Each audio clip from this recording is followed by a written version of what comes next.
She told me she needed space. Not a divorce. Not therapy. Just space. The word rolled out of her mouth like it meant something noble. Like it wasn't code for disappearing for 3 days without telling me where. I nodded.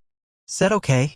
But something inside me shifted then, like a picture frame tipping on the wall, not fallen yet, but definitely off. Thursday morning, she kissed me on the cheek with the enthusiasm of someone petting a stray dog. She looked different, more polished, but not for me. That was clear. Her bag was packed before I even woke up. No asking for help this time, no pretending we were still the couple in the wedding photo she stopped displaying a year ago. I asked where the girls were meeting up and she said some vague thing about Cassie's lake house. She didn't stutter, didn't flinch, but something in her eyes danced too much, like a lie rehearsed too many times. I didn't believe her. I hadn't for weeks. The night before, I backed up her phone without her knowing.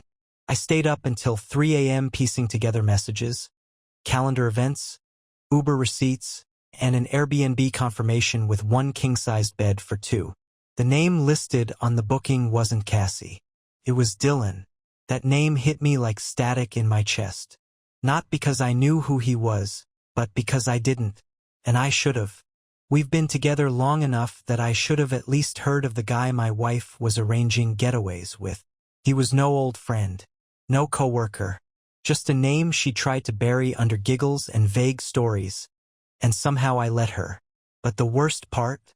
She had a playlist titled Driving to You on her phone, filled with songs we once slow danced to in the kitchen. I didn't cry when I saw the name. I didn't scream. I copied the entire contents of her affair onto a flash drive and put it in a velvet box we got as a wedding gift from her aunt. The irony made me sick enough to smile. So when she came downstairs with that smug, sanitized confidence, tugging the handle of her weekend suitcase, I stood at the door with one of my own. Mine was heavier. Not with clothes. With truth. She raised an eyebrow. What's that? Yours, I said. Different destination. She laughed like I was making some awkward joke until I held it out. Open it. She hesitated. Not fear.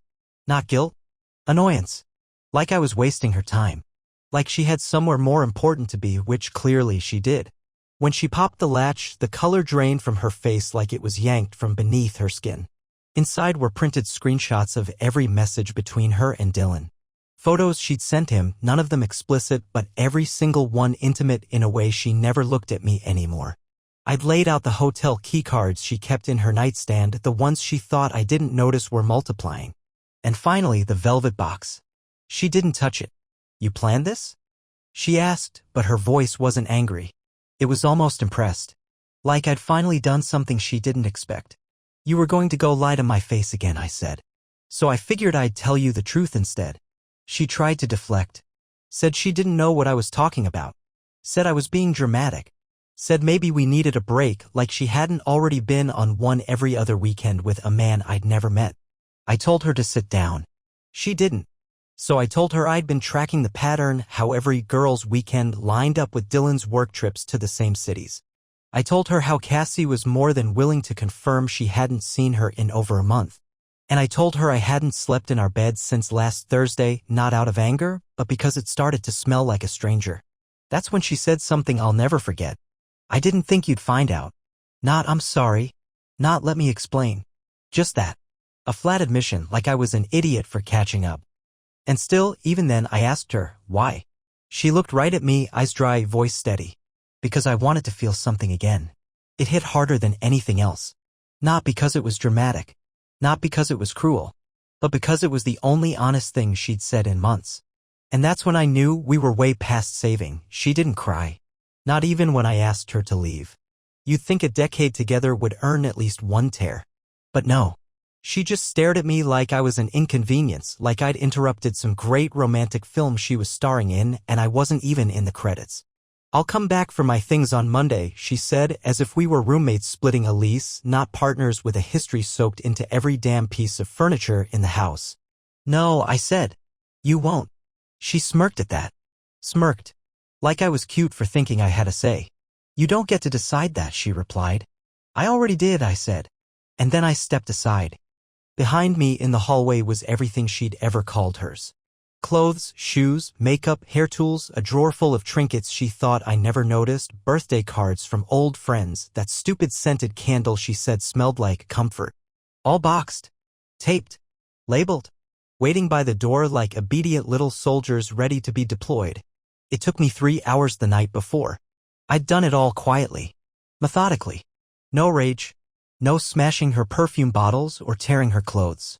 I wasn't going to give her the satisfaction of knowing she got under my skin like that. I just wanted her out. She blinked at the boxes. You really packed my things? I nodded. Every last lie you left in this house. Still, not a single tear. She didn't even ask what I was going to do next. That was the part that cracked something inside me. Not the affair. Not Dylan. The indifference. Like I was just another chapter she was skimming through to get to the next twist in her little soap opera. And then, just when I thought she'd say nothing, she looked me in the eyes and said, "You should have noticed me before someone else did." I laughed. I actually laughed. Not because it was funny, but because it was so insanely backwards I couldn't believe I'd ever loved this version of her. I noticed everything, I told her. You just didn't like the reflection you saw. She flinched finally. The first crack in her porcelain mask. I opened the front door. Not a dramatic swing, just a simple gesture. Final. She stared at it for a second too long, as if she thought I'd stop her, ask her to stay, beg her even. Instead, I pointed to the boxes. And she left. No goodbye. No look back. Just heels on pavement, a car door slamming, and the quietest house I've ever stood in. But the silence didn't feel empty. It felt like clarity. The thing about silence is, it doesn't lie. It doesn't sweet-talk you at dinner or tell you it loves you while texting someone else under the table. It just sits there loud, echoing, honest. That night I didn't sleep. Not because I was sad. Not because I missed her. I didn't. I was wired, sharp, too alert. I sat in the kitchen where we used to share coffee and fake laughs. With that velvet box in front of me like it was a bomb I was too curious to throw away. Inside was the flash drive. All her truths. I opened the files again, as if reading them one more time would change something. One message stood out now in a way it hadn't before. It was from a week ago. She told him, "I think he suspects, but I can handle it. He's too soft to do anything. Too soft." That stuck.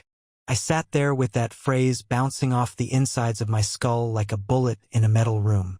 That was what she thought of me. A fool with a gentle voice and dull instincts.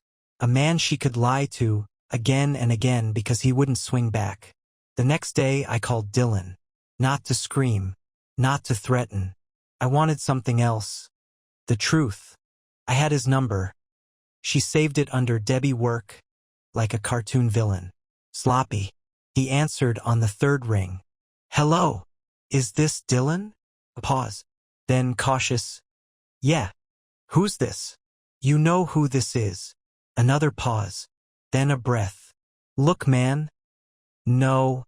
I cut him off. "You listen. I'm not here to fight. I just want to know." "How long?" He sighed. "For months. Maybe 5. I didn't know she was married at first. That was a lie, I could hear it. The kind of lie told out of fear, not pride." "She told you eventually." "Yeah." "And you didn't care?" Silence. Then, "She said you were more like a brother. That the marriage was over." I laughed again. It was becoming a reflex. This bitter little exhale every time someone tried to convince me I was the fool. "She told me last month she wanted to try for a baby." I said. "So no. The marriage wasn't over." He didn't respond. I thanked him. Not because I meant it, but because I knew it would sting. Then I hung up. 2 hours later, he texted me, "I'm done with her. I didn't sign up for this." It didn't matter.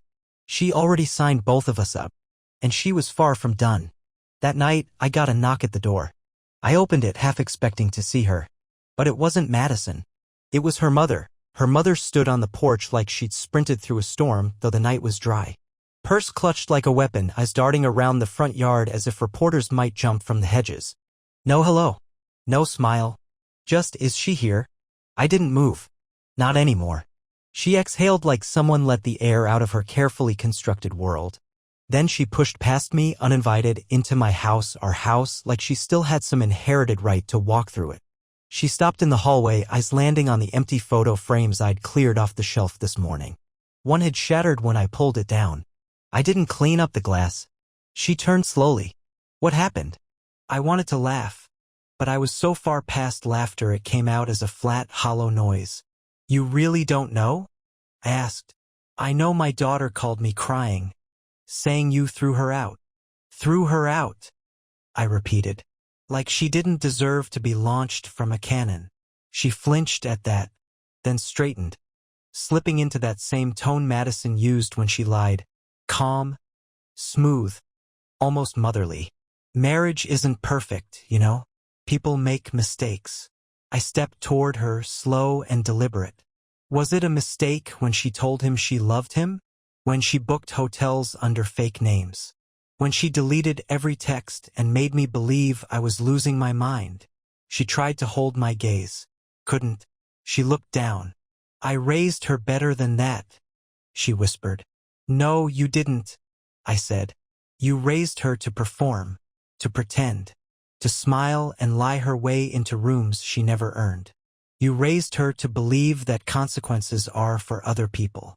That hit. She blinked hard, once, twice. I saw something behind her eyes crack just slightly. She's my daughter, she said. I have to stand by her. No, I replied. You choose to, just like I'm choosing not to. I walked past her to the door, opened it, and waited. She didn't move at first. Then she followed, slower now, like her feet were heavier than before. At the threshold, she paused. You'll regret this.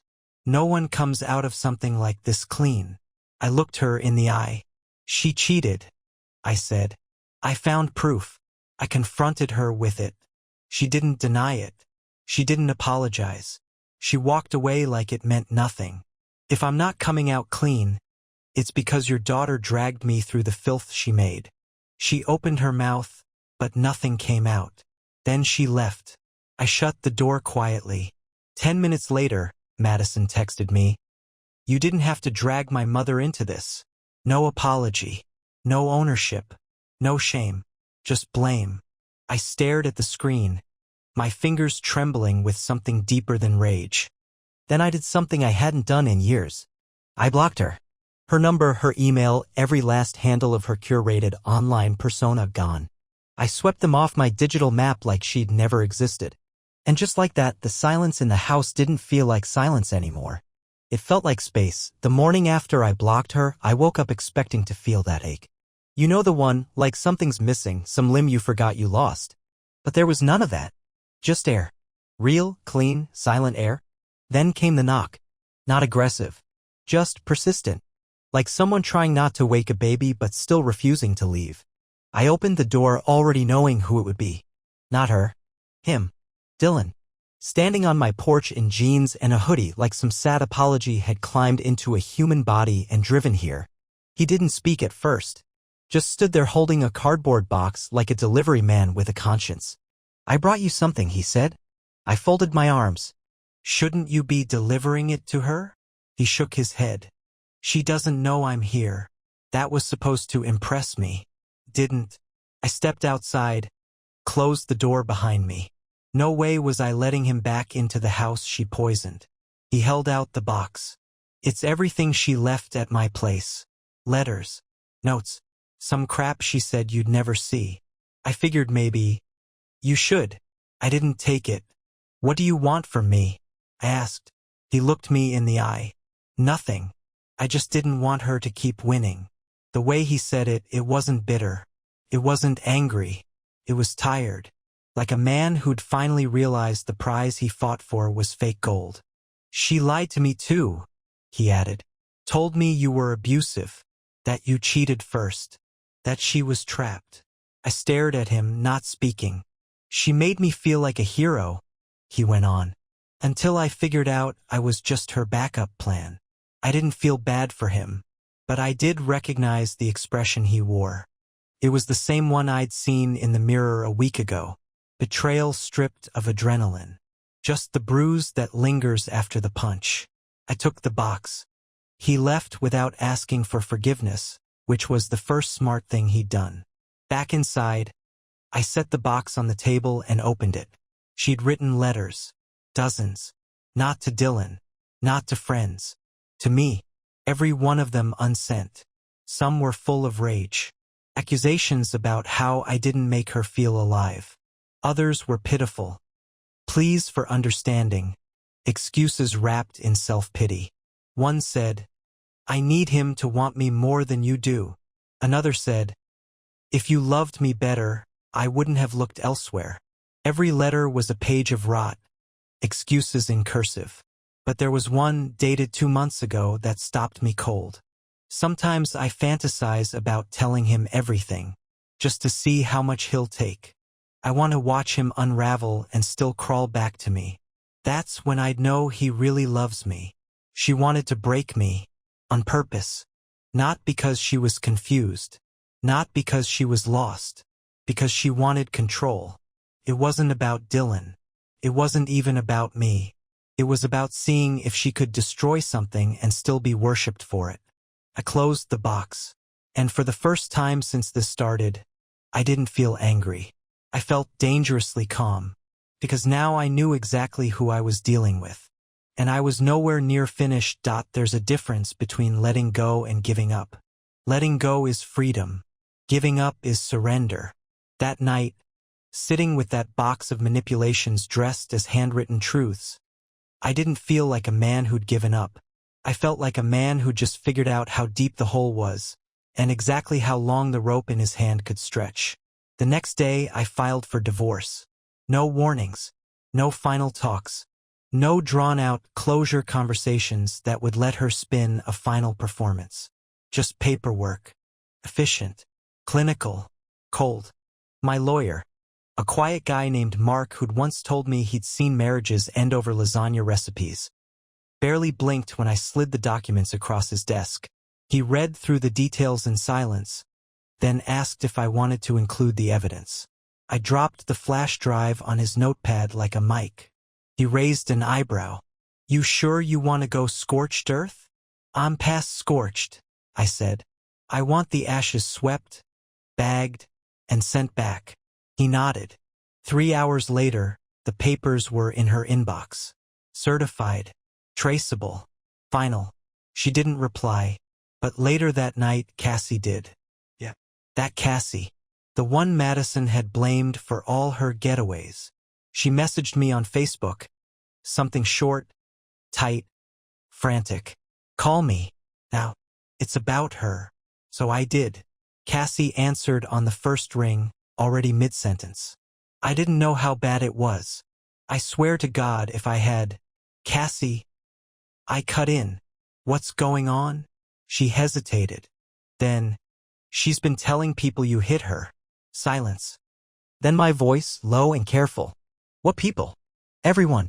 Her coworkers. Her new apartment neighbors. Even her mom asked me if it was true." That last part, her mom, made my pulse spike. Cassie kept going. "I didn't say anything at first because I thought maybe it was just something she said in anger. But now she's telling people you stalked her. That she had to run. That you're God." I can't even repeat some of it. My hand clenched so hard around the phone, my nails dug into my palm. "I've got proof she's lying," I said.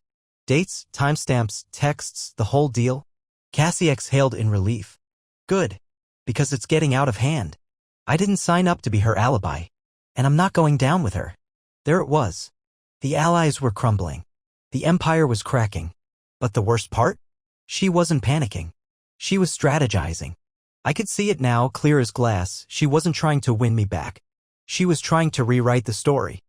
If she couldn't be the victim of my affection, she'd be the victim of my wrath. She didn't need to prove it. She just needed enough doubt to make it murky. Enough whispers to dirty my name before I could clear the fog. But she forgot one thing. I don't whisper. I document. I don't play dirty. I play final. So I made a call of my own. Not to her. Not to Dylan. To my boss. And to my HR rep, and then, last one of the night, to the landlord of her new building. By the time the sun rose, she was going to learn the difference between reputation and reality. And how fast the second can bury the first. By noon the next day, the wind started shifting.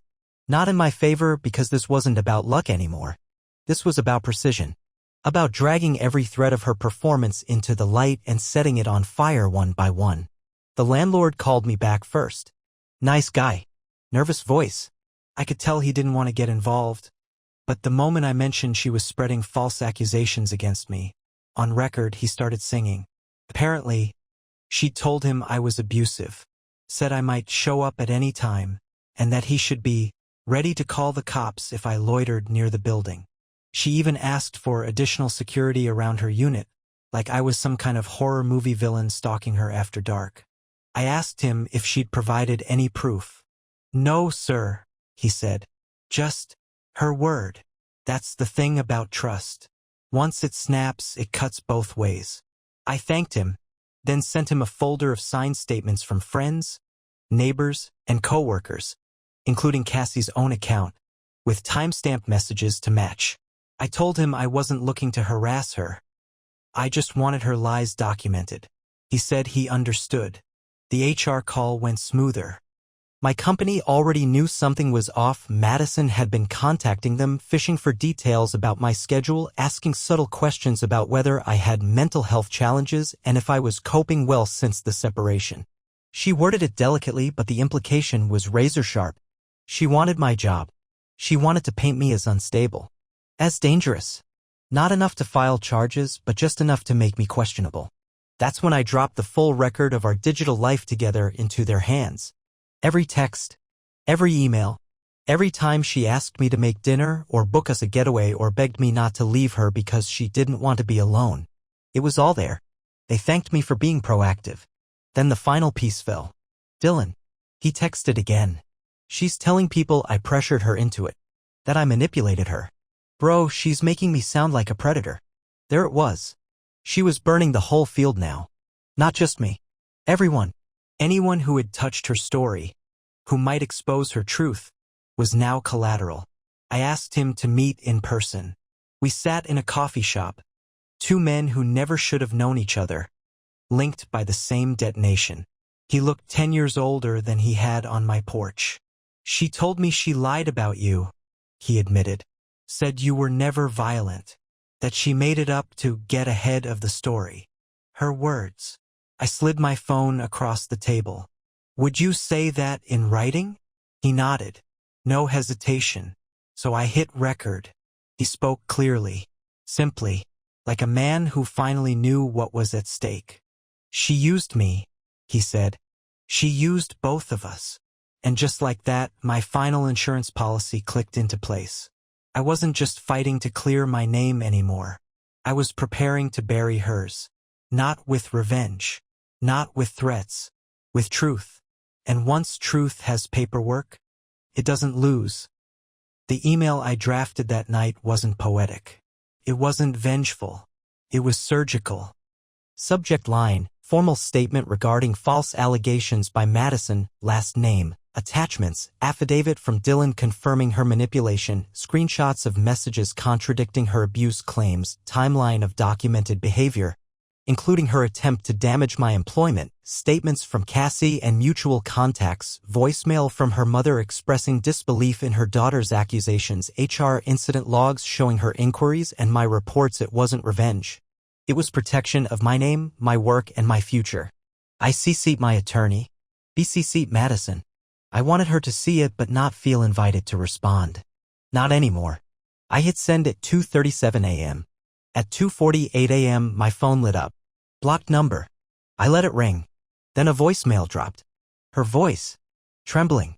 Not crying. She didn't do crying unless there was an audience. You're turning everyone against me, she said. You don't understand what you're doing. This could ruin everything for me.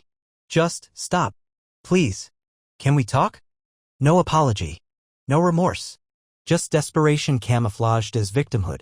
I didn't reply. By 8 a.m. my lawyer called. Madison had messaged his office, accusing me of emotional terrorism, her words, and demanding we retract the email or face legal consequences. My lawyer, a man who had once handled a case where someone faked their own death for insurance money, laughed. Let her file, he said. We'll respond with evidence. She won't last 5 minutes in court. The legal war was starting. But I wasn't interested in dragging her through months of courtroom drama. I wanted one thing. Finality. And I had one card left. The house. Technically, it was mine. She hadn't fought me on it, didn't want the mortgage, the memories, or the maintenance. But she did want to live near me. She made that clear in the lease she signed 2 miles away. She wanted to haunt the edges of my life. Lurk in the grocery store aisles. Show up at mutual events. Reclaim my peace one awkward run-in at a time. So I sold the house. Didn't even list it publicly. I contacted a property investor, gave him a discount for speed, and closed in 10 days. I packed my things, sent a change of address notice to every relevant party except her, and disappeared. The morning the moving truck pulled up, I left one thing behind. A box. Same velvet one. Inside was a note. 4 words. I noticed everything. Goodbye. She came to the house that evening, hours after I left. She didn't know it yet, but she'd returned to a place she no longer had the power to ruin. Because I wasn't there. And I never would be again. She called 37 times over the next 4 days. I didn't pick up once. She sent emails, long-winded monologues dressed in faux humility and backhanded flattery. I know I made mistakes, but you were never easy to love either, and don't you think we owe it to everything we built to at least talk? Everything we built? She detonated the foundation and now wanted to stand in the rubble and reminisce. No, thank you. When the final call came, it wasn't her. It was Cassie. Don't hang up, she said quickly. You need to know what she's doing. I didn't hang up. She's telling people you cheated, she said. That this whole thing was you trying to punish her because you got caught. I closed my eyes, counted to 5, let the burn pass through me.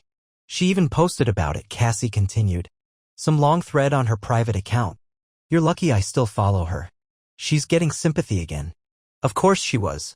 It was the final trick in her book. When power slips, paint a new version of history. Whoever speaks first owns the narrative, and she had a paintbrush soaked in fiction. But here's the thing about playing the victim: when the real victim has receipts, eventually the applause dies out and someone starts asking questions. I thanked Cassie again. She didn't owe me this, and I told her that. She's not who I thought she was, she said. She used all of us. I'm done. I could hear it in her voice. A shift. A final break from Madison's gravitational pull. That night I activated everything. The shared folder went live, an archive of every piece of evidence, organized and timestamped, locked behind a private link. It wasn't for the world. It was for protection. For the people in our lives still unsure who was lying and who had simply lived. Then I posted once. No accusations. No insults. Just a calm, steady statement: when someone tells you they're the victim, ask for context. Ask for timelines. Ask for proof. I have mine. Underneath, the link. I didn't name her. I didn't need to. By morning, the link had been opened hundreds of times. Some people unfollowed her. Others stopped responding to her stories. Mutual friends I hadn't heard from in weeks started texting again, quiet, embarrassed apologies. One message stood out. I didn't know. I'm sorry I believed her. That was enough. Not revenge. Redemption. I shut the folder down after 24 hours. It had done its job. She tried calling again that evening. Different number. Left a voice note. You humiliated me, she whispered. You ruined me. No, I exposed her. She ruined herself. And that's when it hit me, clear as glass. She was never sorry she hurt me. She was sorry I survived it. The final part wasn't dramatic.